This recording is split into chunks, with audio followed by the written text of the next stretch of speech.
Donald Trump sebagai Presiden Amerika Serikat, kebijakan America First-nya dinilai dapat memicu perubahan besar pada landscape geopolitik dan perekonomian dunia ke depannya.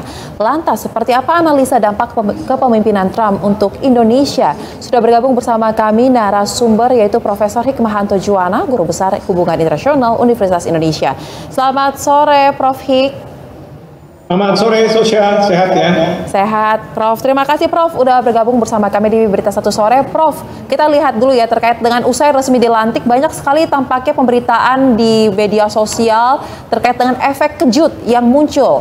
Dan ini tidak hanya untuk Amerika Serikat, tetapi juga untuk dunia internasional. Menurut analisa Anda, Prof, apakah akan ada perubahan gaya kepemimpinan antara Trump di periode pertamanya dulu dengan yang akan ditampilkan kali ini?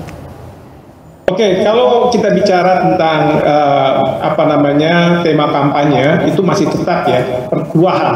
Pertama adalah Make America Great Again, dan yang kedua adalah America First. Nah, tetapi gayanya mungkin akan berbeda. Karena kalau misalnya di masa Trump pertama, beliau ini mau head to head, sangat frontal terhadap kompetitornya. Dalam hal ini Cina. Ya, kita tahu bagaimana Trump itu tidak sungkan-sungkan menaikkan tarif yang sangat tinggi terhadap produk-produk yang berasal dari Cina, yang sebenarnya adalah yang dituju adalah perusahaan-perusahaan Amerika yang melarikan pabriknya, perusahaannya itu ke Cina, sehingga tidak membuka lapangan pekerjaan di Amerika Serikat. Ya, dengan Meksiko juga sangat keras karena Meksiko banyak illegal immigrants yang masuk ke Amerika Serikat dan mencuri lapangan pekerjaan Amerika menurut Trump. Nah, itu pada masa pertamanya. Nah, pada masa yang kedua ini agak berbeda. Saya melihat bahwa Trump itu lebih mau bekerja sama, sangat persuasif dan lain sebagainya. Nah, ini tapi yang saya khawatirkan ini hanya yang ada di depan. Misalnya TikTok kemarin kan dilarang di Amerika Serikat oleh Mahkamah Agung, dan kemudian pada waktu Joe Biden masih jadi presiden itu memang sudah di stop, sudah tidak ada. Nah, tetapi pada masa Trump baru masuk langsung dibuka, boleh TikTok. Tapi kemudian Trump bilang, saya pokoknya mau minta 50% dari penghasilan dari TikTok di Amerika Serikat. Wah, ini kan sama aja ngetok ini sebenarnya. Jadi pola dari Presiden Trump itu adalah seperti itu. Kelihatannya humanis di depan, sangat mau bekerja sama, tapi di belakang digetok. Termasuk kita nih, dikatakan bahwa ini kan Indonesia getol membela Palestina. Oke, kita kirim 2 juta rakyat Palestina. Tapi tahu nggak? Kalau rakyat kita mungkin senang dengan rakyat, nah kita solidaritas. Tapi yang repot adalah tanah di Gaza, tanah Palestina di Gaza itu kosong, dan itu akan dimukimi oleh Israel. Dan itu kan sebenarnya yang menjadi masalah adalah perebutan tanah. Ini yang harus kita waspadai kalau menurut saya. Seperti itu, Sosial. Baik, berarti cukup sulit juga ya bagi kita untuk bisa membaca sebenarnya seperti apa arahnya nanti ya, karena ya jangan-jangan cuma gimmick, tidak konsisten apa yang ditampilkan di awal dengan apa yang akan dilakukan ya.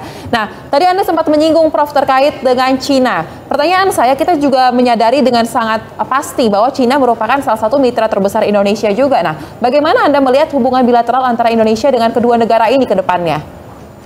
Nah, yang pasti adalah Presiden Trump sudah menyampaikan sebelum beliau dilantik bahwa Presiden Cina dan beliau sudah melakukan komunikasi, membicarakan banyak hal, kerjasama, lalu kemudian juga berkaitan dengan isu keamanan di kawasan Asia Pasifik dan seterusnya ya. Bahkan Presiden Trump itu mengundang Presiden Cina untuk hadir dalam inaugurasinya, walaupun yang hadir adalah utusan dari Presiden Xi Jinping. Ya, bahkan Presiden Trump menjanjikan 100 hari beliau menjabat, maka beliau akan mengadakan perjalanan ke Cina. Nah, kelihatannya Trump kan sangat mau bekerja sama, tapi saya yakin karena slogan beliau sama pada waktu kampanye pertama dan yang kedua ini, Make America Great Again dan America First, maka yang akan terjadi adalah Cina akan diketok. Nah, di sini Cina berhati-hati untuk supaya tidak masuk jebakan dari Trump. Nah, oleh karena itu kita di Indonesia harus melihat ini posisi dari dua negara ini. Jangan kemudian kita bereforia menganggap bahwa dua kepala pemerintahan ini akan bekerja sama dan kemudian di Indonesia akan aman seolah-olah seperti surga dan lain sebagainya. Jangan. Kita harus perhatikan setiap langkah yang dibuat oleh Trump dan bagaimana respon dari Presiden Xi Jinping, dan kita melihat bagaimana posisi Indonesia. Yang pasti politik luar negeri bebas aktif harus kita tetap jalankan. Yang kedua adalah bagaimana kepentingan nasional itu kita bisa utamakan, bisa kita dapatkan banyak hal. Nah, ini yang saya berharap dari teman-teman Kementerian Luar Negeri melakukan kajian, dan kemudian teman-teman dari kementerian lain juga menyikapi. Jangan sampai kita ini kalau ada dua gajah bertarung, kita cuma jadi bahan yang untuk diinjak-injak. Ya, ini saya yakin bahwa persaingan antara Trump dengan Cina ini masih akan sangat keras, walaupun di awal pemerintahan Trump kelihatannya Trump mau bekerja sama dengan Cina, seperti itu. Baik, belajar dari pengalaman ya Prof, dari periode pertama, dan kita lihat situasi geopolitik saat ini sepertinya memang perang antara dua gajah ini masih akan berlangsung sepertinya. Lantas Prof, terakhir mungkin sebagai ahli, apa saran Anda bagi Kementerian Luar Negeri khususnya dan juga kementerian terkait dalam mempersiapkan strategi menghadapi perubahan kebijakan Amerika Serikat? Jangan sampai seperti Prof katakan, kita menjadi bahan injakan dari kedua gajah yang tengah bertarung ini. Ya, yang pasti mereka harus banyak melakukan kajian-kajian, ya. Misalnya saja ketika kita sudah masuk di dalam BRICS, gitu ya, karena Presiden Brazil kemarin sudah mengumumkan bahwa Indonesia sudah masuk BRICS. Nah, pertanyaannya adalah apakah akan ada tindakan yang keras terhadap kita masuk di BRICS dari Presiden Trump. Misalnya saja keistimewaan-keistimewaan di bidang perdagangan yang selama ini kita dapat, apakah itu akan tetap atau oleh Trump akan dihilangkan, ya. Kalau di masa jabatan pertama kan beliau sudah mau menghilangkan dengan mengatakan, oh Indonesia sudah bukan negara berkembang, yang direspon oleh pejabat-pejabat di Indonesia bahwa kita sekarang sudah negara maju. Padahal sebenarnya yang mau dihilangkan itu adalah keistimewaan-keistimewaan itu.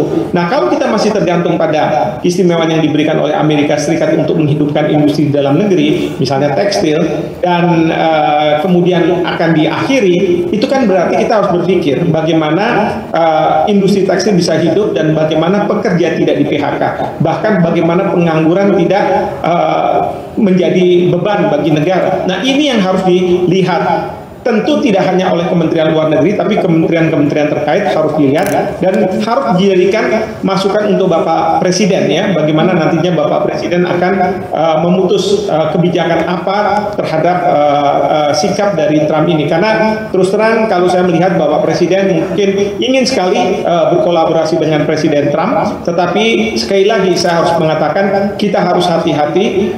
Memang tidak ada salahnya kita berteman dengan semua negara, tetapi kalau misalnya berteman dengan semua negara lalu kemudian kita diinjak-injak, nah itu yang menjadi masalah, seperti kasus Mary Jane yang dikembalikan ke Filipina, padahal hukum di Indonesia belum ada yang mengatur, sehingga saya merasa bahwa kedaulatan hukum kita sudah diinjak-injak oleh Filipina, oleh Malaysia, Australia, dan mungkin sebentar lagi oleh Perancis dan lain sebagainya. Jadi sekali lagi dalam menyikapi Presiden Trump memasuki gedung putih dan menjalankan kebijakan-kebijakan, dan beliau ini tipe orang yang tidak mau menunggu-nunggu, seperti setelah dilantik langsung beliau tanda tangani bahwa Amerika keluar dari konvensi iklim, lalu kemudian sudah mau keluar dari WTO, sehingga kalau ada sengketa antara Amerika dengan Cina itu tidak bisa diselesaikan di WTO. Padahal kita nih selalu kita diceramahi untuk tunduk pada ketentuan WTO. Kalau ada sengketa harus diselesaikan di WTO dan lain sebagainya. Tetapi kalau negara-negara besar mereka justru mengatakan kita tidak mau terikat dengan WTO. Nah, inilah yang harus dikaji dan kemudian diberi masukan kepada Bapak Presiden, dan mudah-mudahan Bapak Presiden mau mendengar